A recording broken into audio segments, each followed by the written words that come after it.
നമസ്കാരം. കഴിഞ്ഞ കുറേ മാസങ്ങളായി നമ്മൾ ഡിസ്കസ് ചെയ്തിരുന്ന വിഷയം കമ്പ്യൂട്ടർ വിഷൻ ആയിരുന്നു. ഡീപ്പ് ലേണിംഗ് ഉപയോഗിച്ച് എങ്ങനെയാണ് കമ്പ്യൂട്ടർ വിഷൻ സാധ്യമാക്കുന്നത് എന്നതിൻ്റെ തിയറിറ്റിക്കൽ കോൺസെപ്റ്റുകളാണ് കൂടുതലും ഡിസ്കസ് ചെയ്തിരുന്നത്. ഇനി അതിൻ്റെ ഒരു ആപ്ലിക്കേഷൻ ഏരിയ ആണ് കവർ ചെയ്യാൻ പോകുന്നത്. അതിൽ എനിക്ക് പരിചിതമായ ഒരു മേഖലയാണ് ഞാൻ എടുത്തത്, സെൽഫ് ഡ്രൈവിംഗ് കാർസ്. ഇങ്ങനെ ഒട്ടനവധി മേഖലകളുണ്ട്. നിങ്ങൾ ഏത് ബാക്ക്ഗ്രൗണ്ടിൽ നിന്നാണ് വരുന്നത് അതിനനുസരിച്ച് താല്പര്യമുള്ളൊരു മേഖല തിരഞ്ഞെടുക്കാവുന്നതേ ഉള്ളൂ. ഞാൻ വരുന്നത് മെക്കാനിക്കൽ ബാക്ക്ഗ്രൗണ്ടിൽ നിന്നാണ്. അതുകൊണ്ടാണ് ഞാൻ ഈ ഒരു മേഖല ഫോക്കസ് ചെയ്യുന്നത്. നിങ്ങളുടെ മേഖലയിൽ എവിടെയാണ് ഇത്തരം പുതിയ ടെക്നോളജിയുടെ ആപ്ലിക്കേഷൻസ് വരുന്നത് എന്നുള്ളത് നിങ്ങൾ സ്വയം മനസ്സിലാക്കാനായിട്ട് ശ്രമിക്കുക. ഞാനിതിവിടെ പറയാൻ കാരണം മറ്റ് പല ബാക്ക്ഗ്രൗണ്ടിൽ നിന്ന് വരുന്ന സ്റ്റുഡൻസ്, ഉദാഹരണത്തിന് മെക്കാനിക്കൽ അതുപോലെ തന്നെ ഇലക്ട്രിക്കൽ എന്നൊക്കെ പഠിച്ചു വരുന്ന ആൾക്കാർ ചോദിക്കാറുണ്ട്, നമ്മൾ കമ്പ്യൂട്ടർ സയൻസിലേക്ക് സ്വിച്ച് ചെയ്യേണ്ട ആവശ്യമുണ്ടോ എന്നുള്ളത്. അപ്പോൾ ഇവിടെ അങ്ങനെ ഒരു സ്വിച്ചിങ് നടക്കുന്നില്ല. നിങ്ങളുടെ മേഖലയിൽ തന്നെ ഒരുപാട് ആപ്ലിക്കേഷൻസ് നിങ്ങൾക്ക് കണ്ടെത്താനായിട്ട് കഴിയും. ഇനി നമുക്ക് വിഷയത്തിലേക്ക് വരാം. അപ്പോൾ എന്താണ് സെൽഫ് ഡ്രൈവിംഗ് കാറുകൾ ചെയ്യുന്നത് എന്നുള്ളതിനെ കുറിച്ചിട്ടുള്ള ഒരു ഓവർവ്യൂ ഞാൻ ആദ്യം പറഞ്ഞുതരാം. സെൽഫ് ഡ്രൈവിംഗ് കാർ എന്ന് കേൾക്കുമ്പോൾ തന്നെ നിങ്ങൾക്കറിയാം, ഡ്രൈവർ ഇല്ലാതെ സ്വന്തമായി തീരുമാനങ്ങൾ എടുക്കാൻ പറ്റുന്ന കാറുകളെയാണ് സെൽഫ് ഡ്രൈവിംഗ് കാറുകൾ എന്നതുകൊണ്ട് ഉദ്ദേശിക്കുന്നത്. ഒരു ഇമേജ് ശ്രദ്ധിക്കുക, ഇതിൻ്റെ ഒരു ഫിസിക്കൽ വേൾഡിനെ കുറിച്ച് ആലോചിക്കുക. ഉദാഹരണത്തിന് ഇതാണ് നിങ്ങളുടെ സെൽഫ് ഡ്രൈവിംഗ് കാറ്. ഇത് ഒരു ജംഗ്ഷനിലേക്ക് അപ്രോച്ച് ചെയ്യുകയാണ്. നിങ്ങൾക്ക് കാണാം ഇവിടുന്ന് കാറ് വരുന്നുണ്ട്, ഇവിടെ സൈക്കിൾ ഓട്ടുന്നൊരു ചങ്ങാതി ഉണ്ട്, ഇയാൾ ക്രോസ് ചെയ്യാൻ വേണ്ടി നിൽക്കുവാണ്. ഇത്തരം സാഹചര്യത്തിൽ എന്തൊക്കെയാണ് ഒരു സെൽഫ് ഡ്രൈവിംഗ് കാർ ചെയ്യേണ്ടത്? ഇതാണ് നമ്മൾ ആദ്യം മനസ്സിലാക്കാനായിട്ട് പോകുന്നത്. ആദ്യം തന്നെ ആ കാർ ചെയ്യുന്നത് ഡാറ്റ കളക്ട് ചെയ്യുക എന്നുള്ളതാണ്. എങ്ങനെയാണ് ഡാറ്റ കളക്ട് ചെയ്യുന്നത്? ആ കാറിൻ്റെ മുകളിൽ ഒരുപാട് സെൻസേഴ്സ് ബന്ധിപ്പിച്ചിട്ടുണ്ടാവും. ഈ സെൻസറുകളെല്ലാം പല രീതിയിലുള്ള ഡാറ്റകൾ കളക്ട് ചെയ്യുന്നു. വെറുതെ ഡാറ്റ കിട്ടിയോണ്ട് ആർക്കും ഒരു കാര്യമില്ല, അതിനെ ഇൻ്റർപ്രറ്റ് ചെയ്യേണ്ടതായിട്ടുണ്ട്. ഇൻ്റർപ്രറ്റ് ചെയ്യുക എന്ന് പറഞ്ഞു കഴിഞ്ഞിട്ടുണ്ടെങ്കിൽ എന്താണ് ചുറ്റുപാട് നടക്കുന്നത്. ഉദാഹരണത്തിന് ഈ കാർ ഇപ്പോൾ എത്ര ഡിസ്റ്റൻസിലാണ് ഉള്ളത്, അതിൻ്റെ വേഗത എന്താണ്, അതിൻ്റെ ചുറ്റുപാടുകളെക്കുറിച്ച് കൃത്യം മനസ്സിലാക്കുന്നതിനെയാണ് ഇൻ്റർപ്രറ്റിംഗ് ഡാറ്റ എന്നുള്ളതുകൊണ്ട് ഉദ്ദേശിക്കുന്നത്. പിന്നെ അടുത്തത് നമ്മൾ കൊടുത്തിരിക്കുന്നത് ഫൈൻഡ് പാത്ത് എന്നാണ്. ബേസിക്കലി ഇത്രയും ഡാറ്റ ഒക്കെ കിട്ടിക്കഴിഞ്ഞിട്ടുണ്ടെങ്കിൽ അതിനൊരു പ്ലാനിങ് സ്റ്റേജ് ഉണ്ട്, അടുത്തത് എന്ത് ചെയ്യണം എന്നുള്ള. അതാണ് ഇവിടെ ഫൈൻഡ് പാത്ത് എന്നതുകൊണ്ട് ഉദ്ദേശിച്ചിരിക്കുന്നത്. പിന്നെ അടുത്തത് ആക്ഷനാണ്. നിങ്ങളൊരു പ്ലാൻ റെഡിയാക്കുന്നു, പിന്നെ അതിന് അനുസരിച്ചുള്ള ഒരു എക്സിക്യൂഷൻ നിങ്ങൾ നടത്തുന്നു. ഉദാഹരണത്തിന് ഈ ജംഗ്ഷനിലേക്ക് എത്തുമ്പോൾ ഇടത്തോട്ട് തിരിയണോ വലത്തോട്ട് തിരിയണോ, അതിൻ്റെ ഒരു പ്ലാനിങ് സ്റ്റേജ് ഉണ്ട്.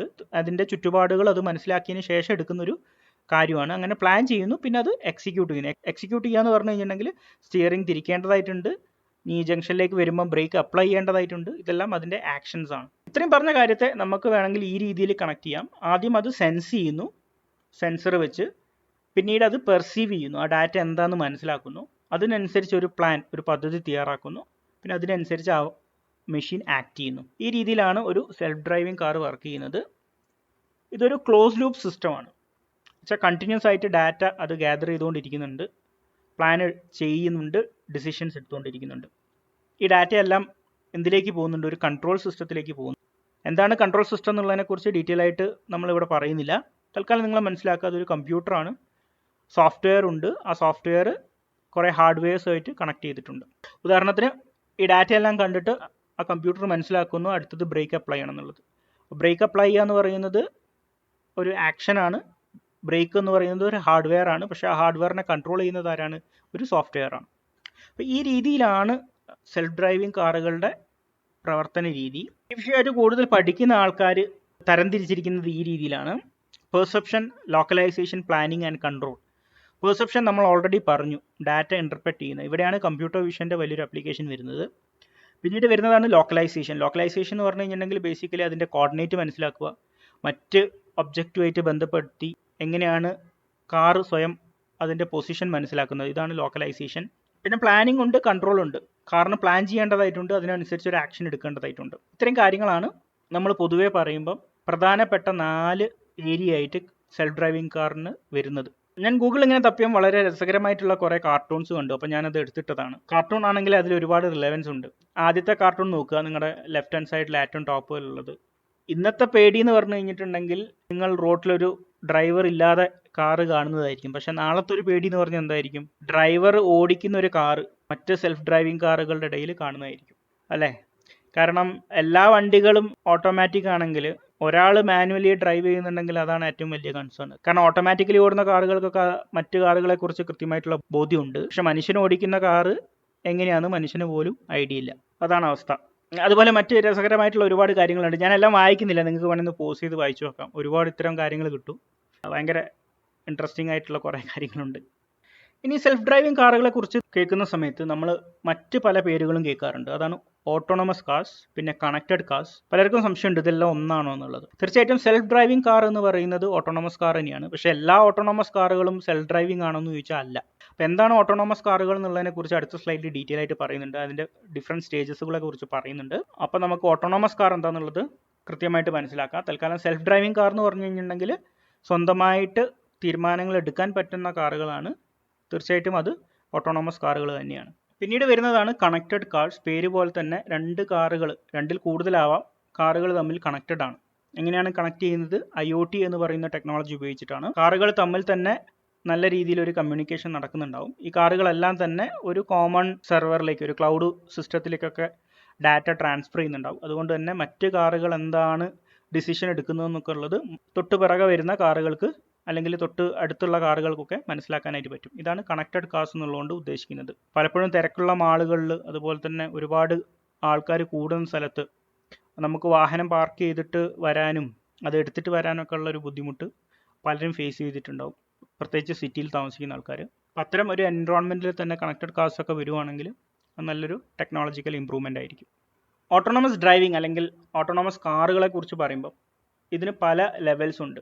പ്രധാനമായിട്ടും നമ്മൾ 5 ലെവലായിട്ടാണ് തരംതിരിക്കാറ്. ലെവൽ 0 എന്ന് പറയുന്നത് ഓട്ടോമേഷൻ ഒന്നുമില്ല, പഴയകാല കാറുകൾ, 90s ഉള്ള കാറുകൾ, പ്രത്യേകിച്ച് ഒരു തരത്തിലുള്ള ഓട്ടോമേഷനും ഇല്ല. അതായത് കമ്പ്യൂട്ടർ സിസ്റ്റംസ് ഒന്നും അധികമില്ല, പ്യൂർലി മെക്കാനിക്കൽ ആയിട്ടുള്ള ഒരു സിസ്റ്റത്തെയാണ് ലെവൽ 0 എന്നതുകൊണ്ട് ഉദ്ദേശിക്കുന്നത്. പിന്നീട് അത് ഗ്രാജുവലി ഇമ്പ്രൂവ്മെന്റ് വന്നു, ലെവൽ 1ലേക്ക് വന്നു. അറ്റ് എ ടൈം ഡ്രൈവറിന് അസിസ്റ്റ് ചെയ്യുന്ന ഏതെങ്കിലും ഒരു ഫീച്ചർ ആ കാറിൽ ഉണ്ടാവും. ഒന്നിൽ കൂടുതൽ കാര്യങ്ങൾ അറ്റ് എ ടൈം അതിന് ചെയ്യാനായിട്ട് കഴിയില്ല. ഒരു സമയത്ത് ചെയ്യാൻ പറ്റുന്ന ഒരു സാഹചര്യമാണ് ഓട്ടോണോമസിലെ ലെവൽ 1 എന്നുള്ളതുകൊണ്ട് ഉദ്ദേശിക്കുന്നത്. പിന്നെ ലെവൽ 2 വന്നു. ഇന്ന് നിങ്ങൾ ഉപയോഗിക്കുന്ന പല കാറുകളും ലെവൽ 2 ആയിരിക്കും. ഒന്നിൽ കൂടുതൽ കാര്യങ്ങൾ ഒരേ സമയം ചെയ്യാനായിട്ട് പറ്റുന്നതാണ് ലെവൽ 2 എന്നതുകൊണ്ട് ഉദ്ദേശിക്കുന്നത്. ഇതിനെ നമ്മൾ പാർഷ്യൽ ഓട്ടോമേഷൻ എന്ന് പറയും. പിന്നെ മൂന്നാമത്തെ ലെവൽ എന്ന് പറയുന്നത് നിങ്ങൾ ഈ ചിത്രത്തിൽ കാണുന്നത് പോലെ വെഹിക്കിളിന് സ്വന്തമായിട്ട് കൺട്രോൾ എടുക്കാൻ അല്ലെങ്കിൽ ഡിസിഷൻ എടുക്കാൻ പറ്റുന്ന ഒരു സ്റ്റേജാണത്. ബട്ട് പൂർണ്ണമായിട്ട് എടുക്കാൻ പറ്റുമെന്ന് ചോദിച്ചാൽ ഇല്ല, ഹ്യൂമൻ ഇൻ്റർവെൻഷൻ ആവശ്യമാണ്. അതാണ് ലെവൽ 3 എന്ന് പറയുന്നത്. ലെവൽ 3 കാറുകൾ ഇന്നുണ്ടോയെന്ന് ചോദിച്ചാൽ തീർച്ചയായിട്ടും ഉണ്ട്.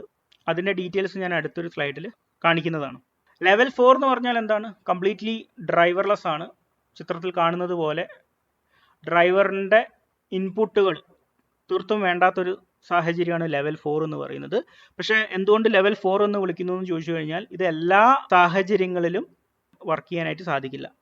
ചില സ്പെസിഫിക് കണ്ടീഷനിൽ മാത്രം ഉപയോഗിക്കാൻ പറ്റുന്ന കാറുകളാണ് ലെവൽ 4 കാറുകൾ എന്ന് ഉദ്ദേശിക്കുന്നത്. പിന്നീടാണ് ലെവൽ 5. ഇത് കംപ്ലീറ്റ് ഓട്ടോമേഷൻ ആണ്. എന്ന് വെച്ചാൽ എല്ലാ സാഹചര്യങ്ങളിലും സ്വന്തമായിട്ട് തീരുമാനം എടുക്കാൻ പറ്റുന്ന ഒരു കാർ. നമ്മളിപ്പോൾ എവിടെ എത്തി നിൽക്കുന്നു എന്ന് ചോദിച്ചാൽ തീർച്ചയായിട്ടും ടെക്നോളജി വൈസ് നമ്മൾ ലെവൽ 3 ഓൾമോസ്റ്റ് നല്ല രീതിയിൽ തന്നെ കവർ ആയിട്ടുണ്ട്. പക്ഷേ ലെവൽ 4ഉം ലെവൽ 5ഉം ഒരുപാട് റിസർച്ച് നടക്കുന്ന ഒരു ഏരിയയാണ്. ഞാൻ താഴെ കൊടുത്ത ലിങ്ക് ഞാൻ ക്ലിക്ക് ചെയ്ത് കാണിക്കുന്നില്ല, നിങ്ങൾക്ക് വേണമെങ്കിൽ പോയി നോക്കാം. ഇലോൺ മസ്ക് ലെവൽ 4 ലെവൽ 5നെ കുറിച്ച് പറഞ്ഞ അദ്ദേഹത്തിൻ്റെ വിഷനെ കുറിച്ചുള്ളൊരു ഇൻഫർമേഷനും അതുപോലെ തന്നെ ഒരു വീഡിയോ ഉണ്ട്. നിങ്ങൾ യൂട്യൂബിലൊക്കെ അടിച്ചാൽ കിട്ടും. 2023 അദ്ദേഹം പറഞ്ഞത്. ആ വർഷം ലെവൽ 4 വരുമെന്നാണ് അദ്ദേഹം പറഞ്ഞിരുന്നത്. പക്ഷേ ലെവൽ 4 വന്നിട്ടില്ല. മാത്രമല്ല ഇപ്പോൾ അദ്ദേഹത്തിന് കൂടുതൽ ഫോക്കസ് സ്പേസ് എക്സ് ആണെന്നും ആ ടെസ്ലയ്ക്കുള്ള ഫോക്കസ് കുറവാണെന്നൊക്കെയുള്ള രീതിയിൽ വാർത്തകൾ വരുന്നുണ്ട്. ഏതായാലും ലെവൽ 4 ലെവൽ 5 എന്നുള്ള സ്റ്റേജിലേക്ക് ടെസ്റ്റിംഗ് ഒക്കെ നടക്കുന്നേ ഉള്ളൂ. കൂടുതൽ അങ്ങനെ ഒരു പബ്ലിക് സ്പേസിലേക്ക് വന്നിട്ടില്ല. ഒരുപാട് റിസർച്ച് അല്ലെങ്കിൽ ഒരുപാട് ഇമ്പ്രൂവ്മെൻറ്റ്, ഒരുപാട് ടെക്നോളജിക്കൽ ഇമ്പ്രൂവ്മെൻറ്റ് ആവശ്യമായിട്ടുള്ള സ്റ്റേജുകളാണ് ലെവൽ 4ഉം അതുപോലെ തന്നെ ലെവൽ 5. ഈ ടെക്നോളജി ഇമ്പ്രൂവ്മെൻറ്റ് ഞാൻ ഇടയ്ക്കിടയ്ക്ക് പറയുന്നുണ്ട്. പ്രധാനമായിട്ടും നമ്മൾ സെൽഫ് ഡ്രൈവിംഗ് കാറുകളെ കുറിച്ച് പറയുമ്പം നമ്മൾ ഫോക്കസ് ചെയ്യുന്ന ഒരു ഏരിയ സേഫ്റ്റിയാണ്. ആദ്യത്തെ ഒരു സ്ലൈഡിൽ പറഞ്ഞിരുന്നു 90% ആക്സിഡൻറ്റ് നടക്കുന്നത് ഹ്യൂമൻ മിസ്റ്റേക്കുകൾ കൊണ്ടാണ്. അപ്പോൾ അത് കംപ്ലീറ്റ് ഒഴിവാക്കാനായിട്ട് പറ്റും എന്നുള്ളതാണ് വലിയൊരു വാദം. അപ്പോൾ അതെങ്ങനെയാണ് അത് ഒഴിവാക്കുന്നതെന്ന് ചോദിച്ചു കഴിഞ്ഞിട്ടുണ്ടെങ്കിൽ നമ്മൾ സേഫ്റ്റിയെക്കുറിച്ച് പറയുമ്പോൾ മനസ്സിലാക്കേണ്ട കുറച്ച് കാര്യങ്ങളുണ്ട്. അതിൽ പ്രധാനമായിട്ടുള്ളതാണ് പാസീവ് സേഫ്റ്റി. നമ്മുടെ കാറുകളൊക്കെ ഉള്ളതാണ് സീറ്റ് ബെൽറ്റ്, എയർ ബാഗ്, അതുപോലെ തന്നെ ക്രംബിൾ സോൺസ്. ക്രംബിൾ സോൺസ് എന്ന് പറഞ്ഞു കഴിഞ്ഞിട്ടുണ്ടെങ്കിൽ നിങ്ങൾക്ക് അറിയാം, ഒരു ഇമ്പാക്റ്റ് നടക്കുമ്പോൾ അവിടെയുള്ള എനർജി എന്ന് പറഞ്ഞാൽ കൈനറ്റിക് എനർജിയാണ്. അതിനെ ഇന്റേണൽ എനർജി ആയിട്ട് അബ്സോർബ് ചെയ്യുകയാണ് ചെയ്യുന്നത്. അപ്പോൾ നല്ല രീതിയിൽ അബ്സോർപ്ഷൻ നടന്നാൽ എന്ത് പറ്റും? ആ ഒരു എനർജി കാറിനുള്ളിലത്തെ ആൾക്കാരിലേക്ക്, പാസഞ്ചറിലേക്ക് വരാതിരിക്കും. ഒക്യുപ്പൻറ്റ് സേഫ്റ്റി എന്ന് പറയും. അപ്പോൾ അത് പല കാറുകളും ഫോക്കസ് ചെയ്യുന്നുണ്ട്. പിന്നെ അതുപോലെ തന്നെ നമുക്കറിയാം സീറ്റ് ബെൽറ്റ്, എയർ ബാഗ്, ഇതൊക്കെ ചെയ്യുന്നത് എന്താണെന്ന് ചോദിച്ചു കഴിഞ്ഞിട്ടുണ്ടെങ്കിൽ ഒരു ആക്സിഡന്റ് ഉണ്ടായി കഴിഞ്ഞാൽ എന്തൊക്കെ തരത്തിൽ ഒക്യുപ്പൻസിനെ സേവ് ചെയ്യുക എന്നുള്ളതിനെ കുറിച്ചാണ് ഇവിടെ ഡിസ്കസ് ചെയ്തുകൊണ്ടിരിക്കുന്നത്. അതുകൊണ്ട് തന്നെയാണ് ഇതിനെല്ലാം പാസീവ് സേഫ്റ്റി എന്ന് പറയുന്നത്. തീർച്ചയായിട്ടും അടുത്ത ടെർമിനോളജിയാണ് ആക്റ്റീവ് സേഫ്റ്റി. ആക്റ്റീവ് സേഫ്റ്റി എന്ന് വെച്ച് കഴിഞ്ഞിട്ടുണ്ടെങ്കിൽ ആക്സിഡന്റ് വരുന്നൊരു സാഹചര്യം തന്നെ ഒഴിവാക്കാൻ എന്തൊക്കെ ചെയ്യാൻ പറ്റുമോ, എന്തൊക്കെ ടെക്നോളജി ഇമ്പ്രൂവ്മെന്റ്സ് കൊണ്ടുവരാൻ പറ്റുമോ, അതാണ് ആക്റ്റീവ് സേഫ്റ്റി സിസ്റ്റംസ് ഉള്ളതുകൊണ്ട് ഉദ്ദേശിക്കുന്നത്. ഇത് നിലവിലുണ്ടോയെന്ന് ചോദിച്ചാൽ ഒരുപാടുണ്ട്. താഴെ ഞാൻ അതിന് കുറച്ച് ഉദാഹരണങ്ങൾ കൊടുത്തിട്ടുണ്ട്. ഈ ടെക്നോളജിയെ കുറിച്ചൊന്നും നമ്മൾ ഡീറ്റെയിൽ ആയിട്ട് പറയുന്നില്ല, വീഡിയോയുടെ ഉദ്ദേശം അതല്ലാത്തതുകൊണ്ട് തന്നെ അത്തരം ഡെപ്തിലേക്ക് പോകുന്നില്ല. നമ്മളെവിടെ എത്തി നിൽക്കുന്നു എന്നുള്ളൊരു ചോദ്യത്തിന് 20 മാർച്ച് 2024 വന്നൊരു ന്യൂസാണ്. 2024 ഇന്ത്യയിൽ അവൈലബിൾ ആയിട്ടുള്ള ടോപ്പ് 10 ലെവൽ 3 കാറുകളെ കുറിച്ചുള്ള ഒരു ഫീച്ചറാണ്. അപ്പം ലെവൽ 3 ഇന്ത്യയിൽ അവൈലബിൾ ആണ്. ലെവൽ 3യുടെ പ്രത്യേകത എന്ന് ചോദിച്ചാൽ ഈ പറഞ്ഞ പോലെ ഒരുപാട് ആക്റ്റീവ് സിസ്റ്റംസ് ഉള്ള കാറുകളായിരിക്കും, ഒരുപാട് ടെക്നോളജി അഡ്വാൻസ്മെന്റ്സ് ഉള്ള കാറുകളായിരിക്കും. നമ്മൾ ഇതിനൊരു ഓമനപ്പേരിട്ട് വിളിക്കാറുണ്ട് ADAS എന്ന്, അഡ്വാൻസ് ഡ്രൈവർ അസിസ്റ്റൻസ് സിസ്റ്റം. ഇന്ന് ഒരുപാട് റിസർച്ച് നടക്കുന്ന അല്ലെങ്കിൽ ഈവൺ ഒരുപാട് ജോബ് ഓപ്പർച്യൂണിറ്റീസ് ഉള്ള ഒരു മേഖലയാണ് ADAS എന്ന് പറയുന്നത്. നിങ്ങൾക്ക് വേണമെങ്കിൽ വെറുതെ ഗൂഗിളിൽ പോയിട്ടൊന്ന് സെർച്ച് ചെയ്ത് നോക്കാം ADAS എന്താണെന്നും അതിലുള്ള ജോബ് ഓപ്പർച്യൂണിറ്റീസ് എന്താണെന്നുള്ളതും.